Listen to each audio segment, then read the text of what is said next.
na wengine wanafanya kwingine wanafanya mambo tofauti. Utaenda AGT upate kuna mambo wanafanya na wanasema kanisani kwetu tunafanyanga hivi. Hayo ndio mambo ambayo tunaangalia. Na ningetoa tahadhari kwa sababu tulisema ya kuwa sisi wote makanisa yote ni mwili wa Kristo. Lakini mambo ambayo tunafanya utapata saa zingine yanatofautiana. Ila tunayapima kwa neno la Mungu. Ukienda mahali upate mambo ambayo wanafanya hayako katika Biblia, hayo mambo unajua hayafai.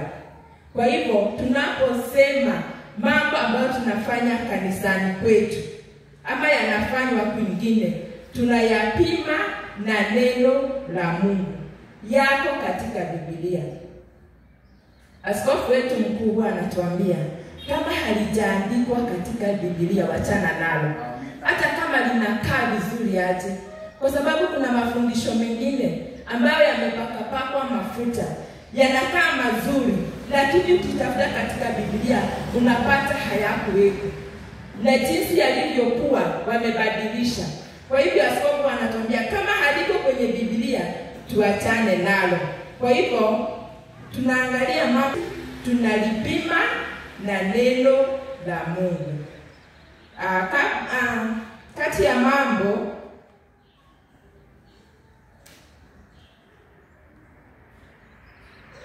tunayoyafanya, tumesema tunayafanya kwa neno la Mungu, na pia tunafanya kwa kuelewa. Usifanye kitu ambacho hauelewi, kwa sababu hakina baraka. Ukifanya kitu ambayo wewe mwenyewe uko na shaka, hakikuletei baraka. Kwa hivyo kabla hujafanya hicho kitu, tafuta kuelewa. Ukimtumikia Mungu, ukitoa sadaka kwa kuelewa, hiyo sadaka kwanza, kwa sababu umeitoa kwa kuelewa, inafika kwa Mungu na unapata baraka. Lakini kama hukuelewa, ni utapata, kwa sababu hatukujua kwa nini tuliambiwa tutoe. Tulitoa kwa mioyo ya kunung'unika. Tulitoa kama tumekuja mkono, kwa sababu hatukuelewa. Labda tukaambiwa tunaenda kubatizwa na hatuelewi. Usifanye kama haukielewi. Na pia kuna mambo mengine utapata mtu fulani ana ufunuo, anafanya. Usimhukumu watu fulani anafanyanga hivi. Hapana, anatembea kwa kuelewa kwake. Kwa hivyo usiwahi hukumu mtu ati bwana anafanyanga hivi, anajionyesha. Hapana, kama huelewi muache, kwa sababu kuna mwingine ambaye imani yake iko juu ama anauelewa zaidi ya wengine. Utaona kuna mambo anafanya, muache, usimhukumu. Ila kama huelewi usifanye. Ukitaka kukifanya, tafuta kuelewa. Tuna mambo ambayo tutaangalia. Jambo la kwanza ni utoaji wa sadaka na ulipaji wa fungu la 10. Jambo la pili, nimesema la kwanza ni utoaji wa sadaka na ulipaji wa fungu la 10. Jambo la pili ni kushiriki meza ya Bwana. Tumekuwa tukishiriki na tutaendelea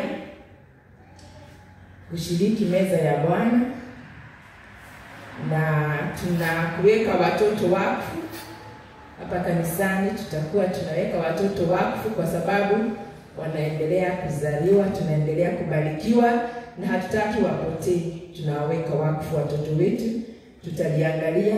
Pia jambo la 4 ni kuwa tunafunganisha harusi kanisani. Vijana wanapoingia katika ndoa, tutakuwa tunawafunganisha harusi kanisani. Tutaangalia jinsi ya kulifanya na umuhimu wake. Kuna ubatizo wa maji mengi, huo tumefanya, tutaendelea kufanya, kwa sababu watu wanapoendelea kuokoka, wanapoendelea kuelewa, tunaendelea kuwabatiza kwa maji mengi. Na jambo la mwisho ni ubatizo katika Roho Mtakatifu. Kwa hivyo tutakuwa tunaangalia, ama hapa kanisani kuna wakati utakutana na mambo kama hayo.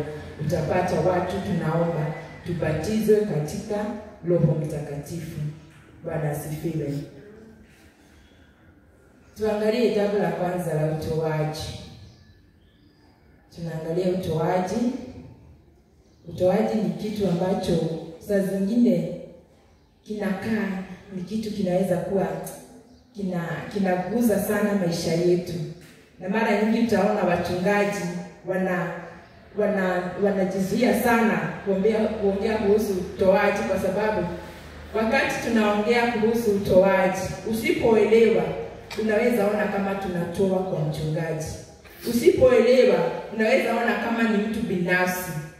Lakini pia utoaji uko na nguvu na uwezo wa kuharibu ngome za ufukara na kukosa katika maisha yetu. Kwa hivyo saa zingine unaona wachungaji wanaona nikiwaambia hivi au watu watakwazika, wataanza kuacha kuja kanisani kwa sababu waliambiwa watoe. Kumbe ni shetani anafunga ili watu wasifunguliwe, watoke katika umaskini na uhitaji. Utoaji ni kumtumikia Mungu na kumwabudu kwa mali zetu na kila kitu ambacho ametupatia. Tunatumikia Mungu, tunamwabudu kwa mali na maisha yetu. Kwa hivyo wakati unatoa ni njia moja ya ibada. Wakati unatoa ni njia moja ya kutumika. Na unaweza kuwa unatoa kwa mwanadamu na pia kwa Mungu, kwa sababu kuna wakati utasikia tunatoa sadaka kwa sababu ya dada fulani ambaye ako na bili ya hospitali. Pia tunatoa kwa sababu ya mtu ambaye anapitia hali fulani. Hiyo yote inatumikia Mungu, kwa sababu huyu mpendwa alipopatwa na jambo alienda akaomba kwa Mungu, naye Mungu akakuguza wewe, akakupatia hela, akakwambia uende utoe. Kwa hivyo pamoja na kuwa tunamtumikia Mungu hakuna wakati atakuja hapa duniani tujue tunasema leo Mungu ametutembelea. Hakuna wakati utaona kiti cha enzi kiko hapa ati sasa ni Mungu amekalia anaitisha mali yetu. Hapana, tunatumikia Mungu kupitia wanadamu wenzetu na kupitia kazi yake. Kwa hivyo utoaji ni njia ya kumtumikia Mungu. Na pia utoaji ni kanuni katika sheria ya kupanda na kuvuna. Utoaji ni kanuni katika sheria ya kupanda na kuvuna. Kanuni ni jambo ambalo linakusaidia katika maeneo fulani. Ukienda katika biashara, ukienda katika maisha ya ndoa, ukienda katika maisha ya kila jambo ambalo unataka kulifanya, liko na kanuni zake ambazo ukifuata zile kanuni unafanikiwa. Kwa hivyo kuna Biblia inaongea kuhusu majira ya kupanda na kuvuna hayatakosa kuweko duniani. Sasa utoaji ni kanuni moja katika hayo majira ya kupanda na kuvuna. Na ni vizuri tuelewe ya kuwa Biblia imesema mtu asidanganyike, kile anachopanda ndicho anachovuna. Kwa hivyo kama utoaji ni kanuni katika kupanda na kuvuna, ni kumaanisha kama hautafuata hiyo kanuni ya kutoa, ni kumaanisha haujapanda, kwa hivyo hautawahi vuna. Na pia unachopanda ndicho unachovuna. Ukipanda kingi, juzi tuliambiwa ya kuwa ukichukua sando moja uende kwa maeneo yako, tuseme uko na maeneo makubwa, uamue nitapanda sando moja. Kwa hivyo utaenda urushe kule na kule na kule, ndio lile eneo lijae. Utakapokuja kufuna, utafuna kulingana na sando moja. Kuna mwingine ataona dumu nzima, akuje aweke kwa yale maeneo kwa sababu yanatoshea. Sasa huyu mwenye aliweka sando na huyu aliyepanda dumu watafuna kiasi sawa? Hamna. Mwenye aliweka kingi atavuna kingi. Akasema pia kuna mtu ataona ile eneo hata gunia mzima inaweza toshea, akiweka mbegu gunia nzima na yule aliweka sando moja, watafuna sawa? Watafuna sawa? Kwa hivyo ni kanuni ambayo inakusaidia kuendelea katika maisha yako ya kupanda na kuvuna. Kwa hivyo unachopanda ndicho utakachovuna, kiasi na mbegu, kwa sababu ukipanda mahindi hautakuja uvune maharagwe. Kwa hivyo utoaji ni kanuni ambayo inasaidia. Pia kuna watu wengine ambao tunaweza kosea, unachanganya mambo. Mahali ulifaa uweke maombi, mahali ulifaa upande hela, utoe hela ndio uweze kuvuna hela, unawekanga tu maombi. Bwana asifiwe. Kuna mahali ya kuomba na kuna mahali ya kutua. Kuna mahitaji ambayo tunafunga na tunaomba.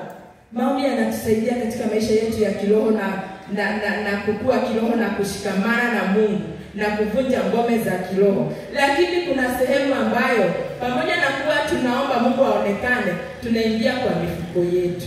Bwana asifiwe. Sasa utakosea upate mtu ambaye ako na nguvu sana za maombi, lakini ikifika ni maisha yake, kipato chake hana, kwa sababu alichanganya akaomba kila mahali. Bwana Yesu asifiwe.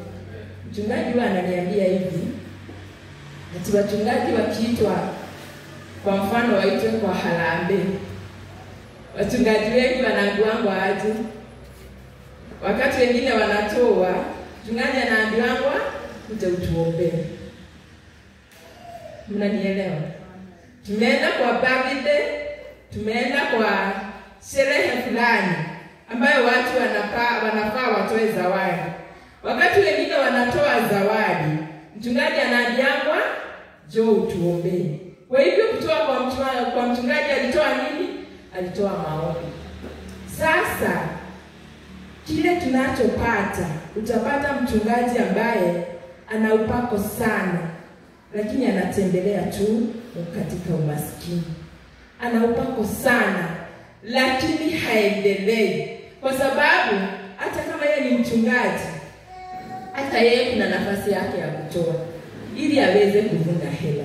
Sasa kama mchungaji ataishi maisha ya kufanikiwa, anafaa pia atambue, sio mchungaji tu, ni kila Mkristo, kila muumini, kwa sababu tuko wengi ambao tunaamini katika maombi. Utapata mtu alipoamka aende akaombe, siku yake ilishia hapo, hakuenda kufanya kazi, si nilishaomba. Wakati watu waliitwa waende wakatoe, yeye alishikilia maombi. Lakini kila unachopanda ndicho utakachovuna. Kwa hivyo tuelewe, ukipanda katika mambo ya ulimwengu, ukitaka kupata hela, panda hela, utazivuna. Bwana asifiwe.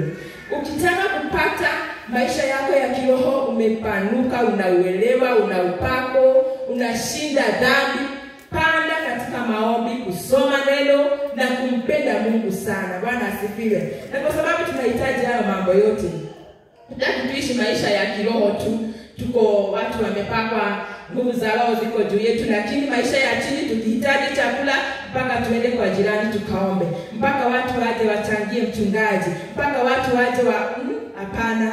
Tunafaa tuelewe ya kuwa tunafaa kiroho tuko sawa, na hata maisha ya kawaida kifedha tuko sawa, na inawezekana. Bwana asifiwe. Na jambo la mwisho tunapojifunza utoaji ni kuwa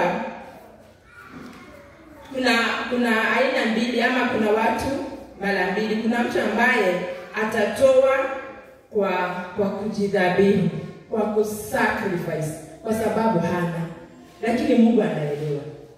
Kuna mtu ambaye atatoa ako nazo kwa wingi. Huyo naye Biblia inasema atoe generously, yani kwa ukarimu. Bwana asifiwe. Ukiangalia katika kitabu cha Luka 21 mstari wa 3. Luka 21 na mstari wa 3. Utaona Yesu alipokuwa katika hekalu. Tupatie hayo maandiko kama itawezekana. Kama yako ndani. Luka 21, mwenye amefika hapa anaweza tusomea ili tuweze kuelewa, kwa sababu kuna mtu anasema mimi siwezi toa, na mwingine kwa sababu anatoa tunaona huyu anakuanga nazo. Mwingine hata hiyo kutoa anaweza kuwa ako nazo, lakini anatoa akiongelesha watu vibaya. Bwana asifiwe. Biblia inasema aje? Okay. Kuna mtu amefika Luka 21 mstari wa 3. Luka 21 mstari wa 3 inasema hivi, acha nisome tuweze kuokoa muda. Akasema, hakika nawaambia, huyu mjane maskini ametia zaidi kuliko wote. Bwana asifiwe. nilisema nasoma huo mstari, lakini naweza angalia huo mlango wote wa Luka 21. Uone wakati Yesu alitazama, akaona watu wanatoa katika kikapu cha sadaka.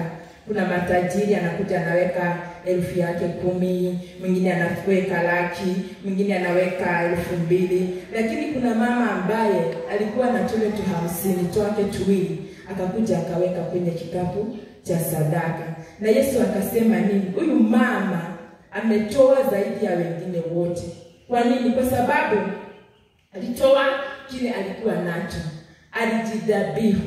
Huyo ni mtu mmoja ambaye hana, lakini Yesu ametambua utoaji wake kwa kutoa hicho kidogo. Kumbe kuna mtu anatoa, amejidhabihu kabisa, hakuwa na kingine. Lakini pia kuna mtu ambaye anatoa kwa wingi, yule ambaye ako nazo.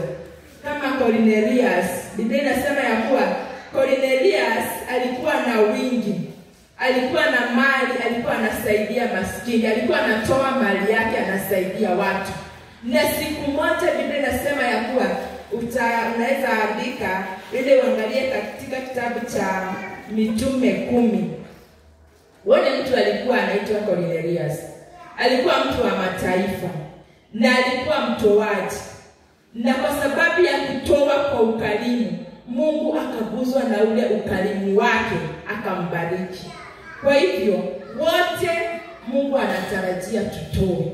Wote kama tutaweza kuinuka katika maisha yetu, lazima tuwe watoaji. Usiwahi sema ati mimi sina, kwa sababu utasema sina sadaka, siendi kanisani. Lakini nikikufuata nikuulize, jana ulikula nini? Ulikula ugali na dagaa. Dagaa ulikuwa umenunua ya hela ngapi? Ya 500.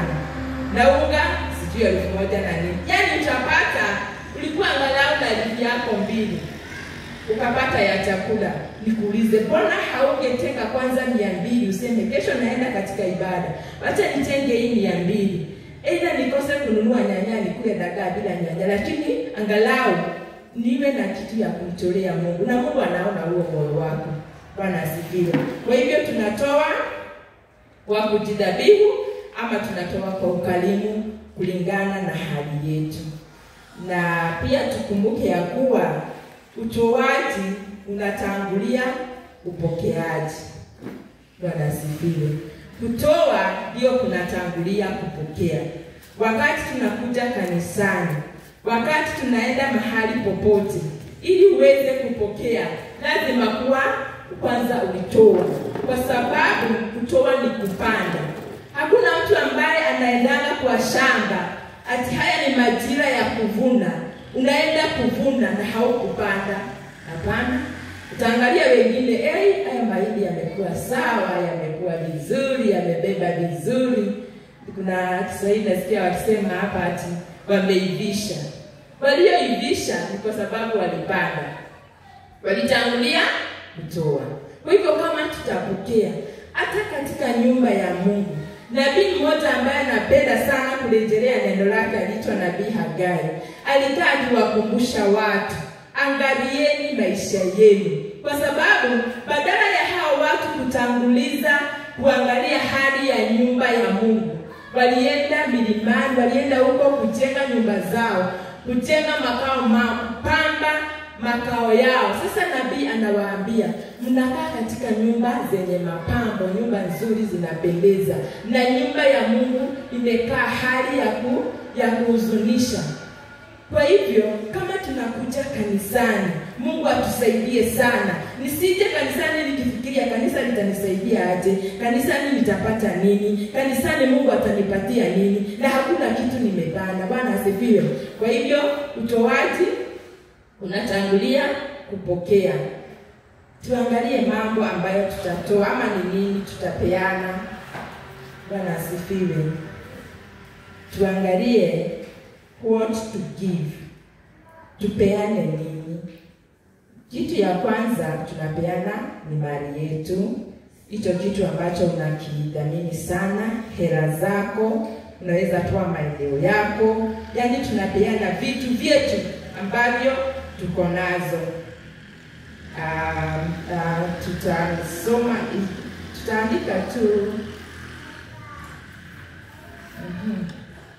Mithali 3 mstari wa 9.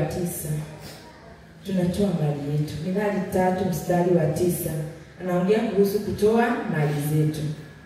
Kwa hivyo vitu ambavyo tunatoa, tulisema tunatoa kwa Mungu na pia tunatoa kwa wanadamu. Kuna mahali utasikia hii si hata kanisani, huko tu, huko chini kuna harambee, huko chini kuna msiba, huko chini kuna mtu ambaye anachangisha kwa sababu ya harusi. Kwa hivyo tutatoa na pia tutatolea Mungu. Na kitu kingine tutatoa ni miili yetu. Mungu anatarajia. Warumi 12 mstari wa 1. Hiyo ni mstari ambao tunajua. Warumi 12 mstari wa 1. Anasema itoeni miili yenu kama dhabihu iliyo safi na ya kukubalika mbele za Mungu. Tunatoa miili yetu kumtumikia Mungu. Tunatoa miili yetu, tunamtumikia Mungu kwa miili wetu. Kwa sababu wakati tunasema sasa tunataka uibaji, tunataka wanakwaya. Wanakwaya sio hela zitakuja ziimbe hapa. Tukiita wanakwaya, hatuiti ati ututumie sijui gunia moja ya mchele ikuje iimbe. Hapana, ni wewe, hiyo sauti yako, huo mwili wako ndio Mungu anasema tunautoa. Tunaposema tuje tufanye usafi kanisani, ni mwili unafanya usafi. Bwana asifiwe. Kwa hivyo Mungu anatarajia tutoe miili yetu. Akasema tuitoe kama dhabihu. Dhabihu inayokaa aje? Iliyo safi ya kukubalika mbele za Bwana. Kwa hivyo wakati tunamtolea Mungu miili yetu, nasema mimi ndiye nafundisha watoto, umejitoa wewe. Lakini pia sio kujitoa tu.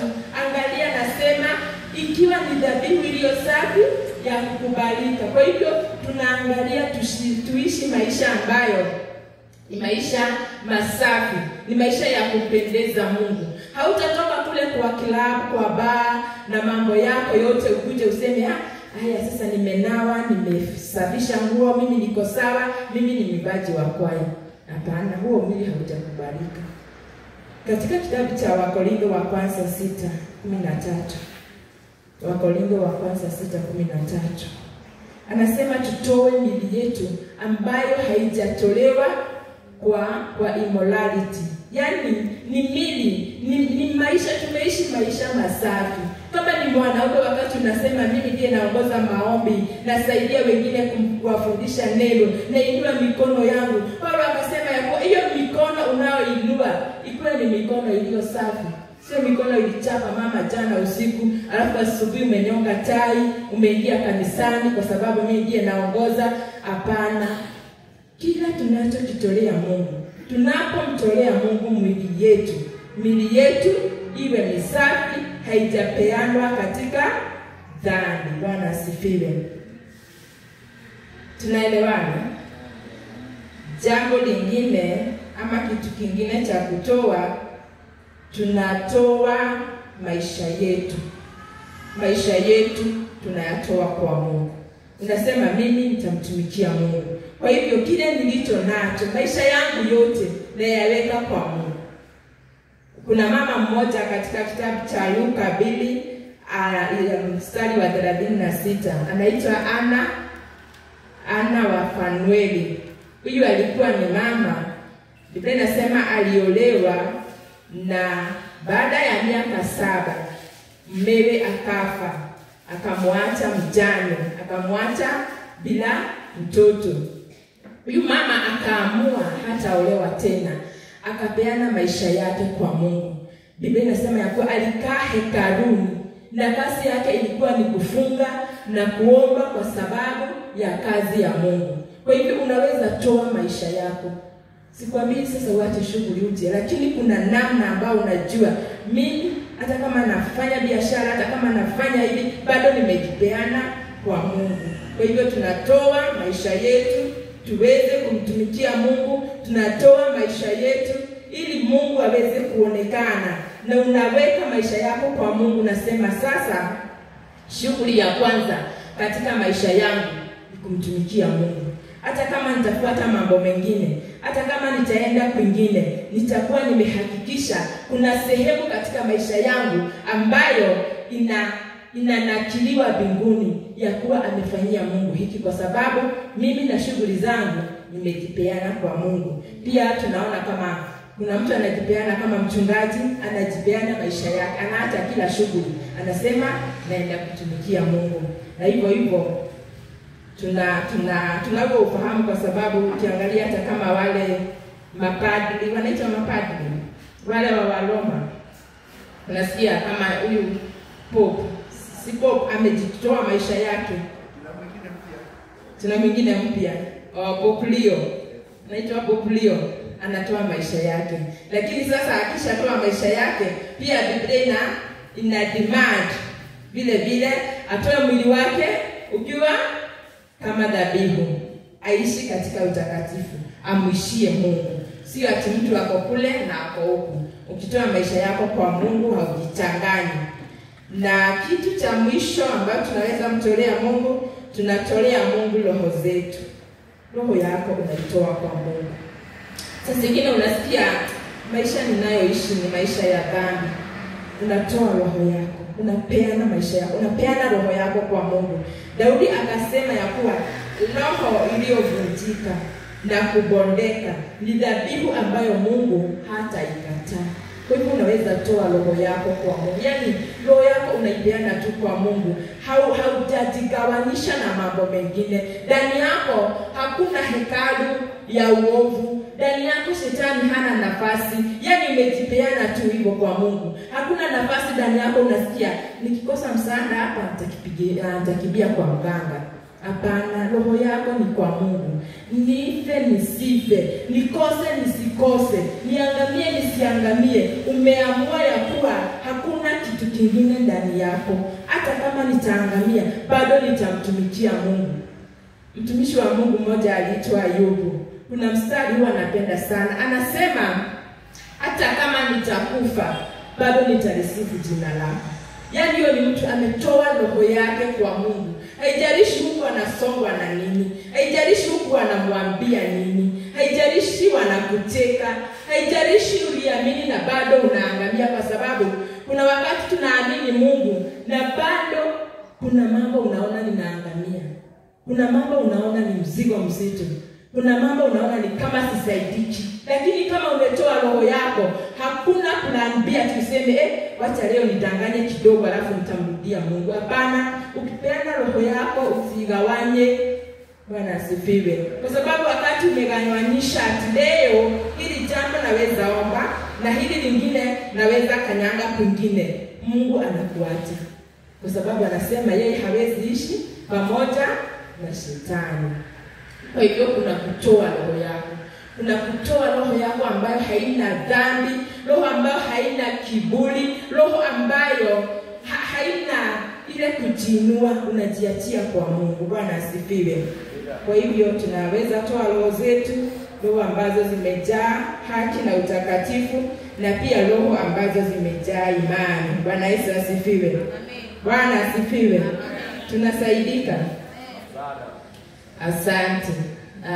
Naona muda wetu umeisha. Tutaendelea kutoka hapo ili tuweze kuona, tutaangalia mambo mengine mawili matatu tumalizie hilo somo.